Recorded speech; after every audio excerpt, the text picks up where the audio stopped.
Gracias. Muchas gracias, señor presidente. Compañeras. Adelante, senadora. Compañeros, he escuchado también con atención las diversas intervenciones que se han hecho aquí en esta decisión de acabar con organismos autónomos que son esenciales para la democracia. Y escuché la última intervención del senador Manlio Fabio Beltrones y realmente me resultó muy importante, muy interesante, porque venimos de una generación, igual que buena parte de quienes estamos conformando el Senado, amigas, amigos, compañeros, senadoras y senadores de los distintos partidos políticos, y es fundamental recurrir a la historia, a la memoria, hacer el recuento de dónde venimos y qué es lo que está en juego el día de hoy. Quiero hacer alusión a esto que mencionaba el senador Beltrones, el logro filantrópico. Este concepto fue acuñado por Octavio Paz y se refería a ese Estado mexicano en donde encabezaba un partido político, le llamábamos el sistema de partido de Estado, porque se confundía el Estado con el partido. Y este ogro filantrópico asumía, abarcaba, controlaba como un pulpo absolutamente todo. Era irrespirable. ¿Qué fue lo que pasó desde finales de los años 70, los años 80?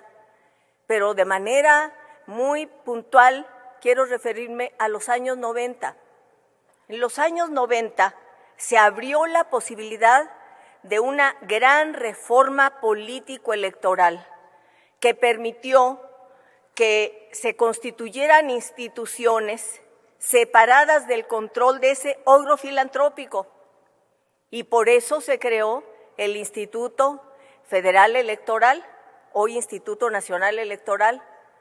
Las elecciones eran controladas por el secretario de Gobernación, es decir, por el presidente, por el Poder Ejecutivo.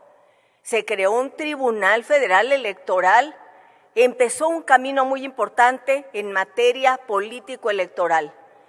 Pero la sociedad, esa sociedad civil pujante que había enfrentado y dado luchas formidables, consideró que era insuficiente la democracia electoral, que había que darle calidad y contenido a la democracia, que había que ir más allá. Y un asunto esencial era el garantizar la información pública, porque veníamos de la etapa, y aquí muchas compañeras y compañeros, estimadas y estimados amigos muy queridos que están aquí recordarán, la época en que no se sabía del manejo de los recursos porque existía lo que se llamaba, incluso públicamente, había el descaro de decirlo así, la partida secreta.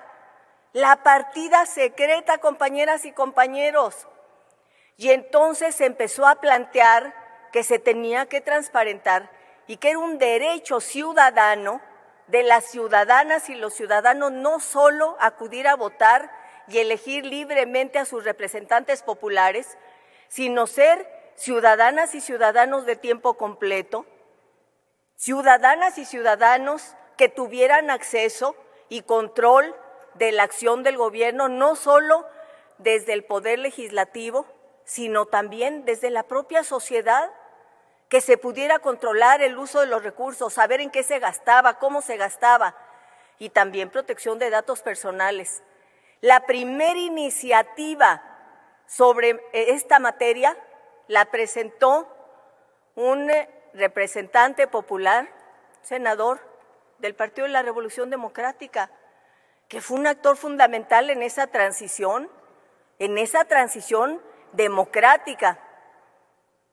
Y luego el Grupo Oaxaca, que lo que se proponía inicialmente era el garantizar modulación para que se respetara el derecho a la información que daban los medios de comunicación, la prensa.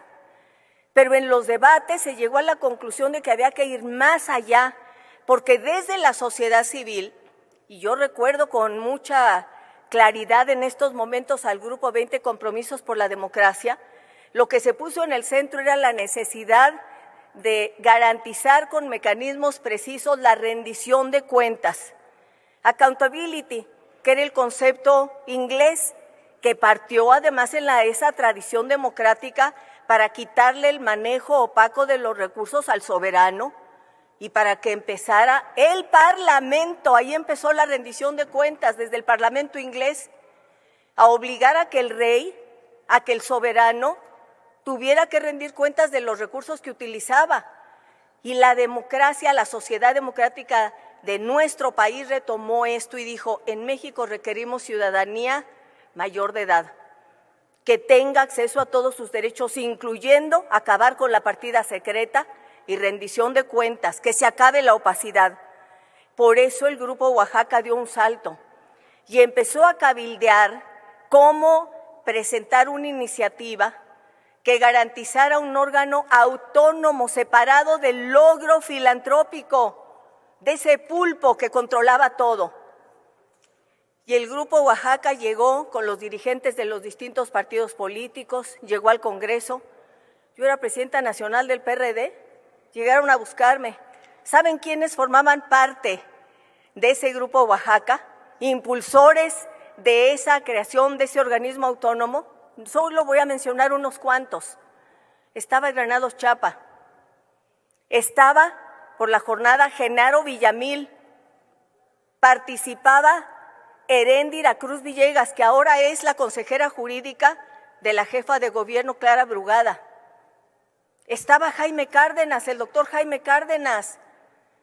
Y en la Cámara de Diputados impulsamos una iniciativa de reformas en diálogo con el Grupo Oaxaca y con la sociedad civil, el Partido de la Revolución Democrática, el PT, Partido del Trabajo, y también Convergencia por la Democracia y el PRI.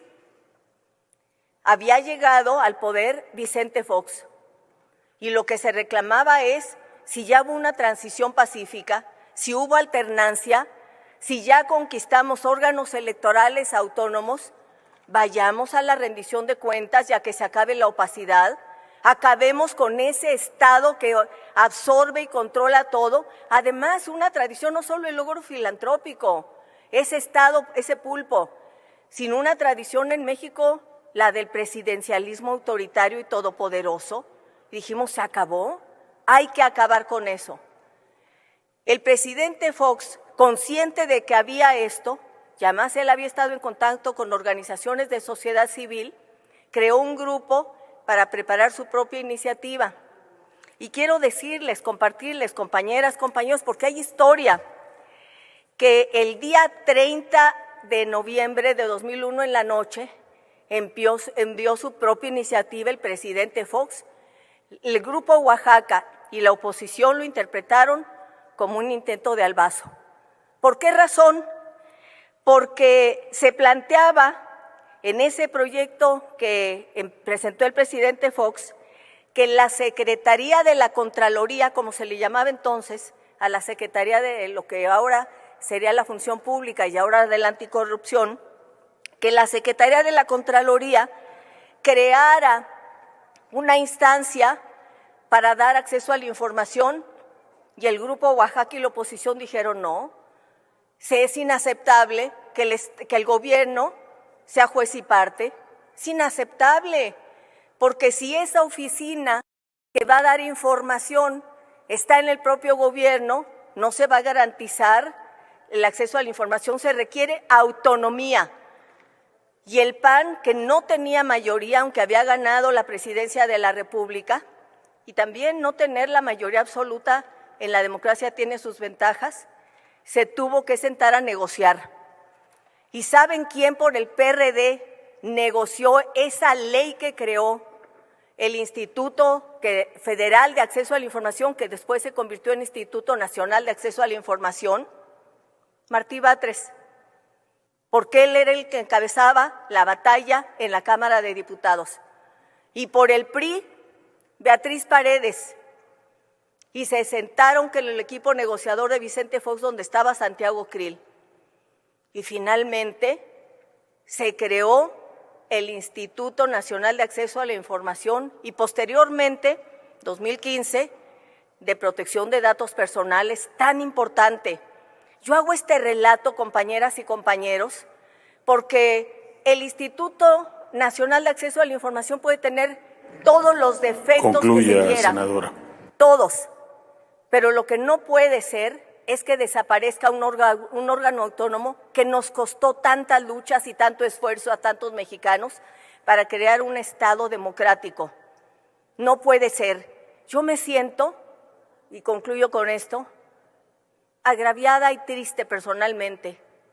Me resulta inconcebible. No puedo ni dormir de la tristeza. Nos costó mucho.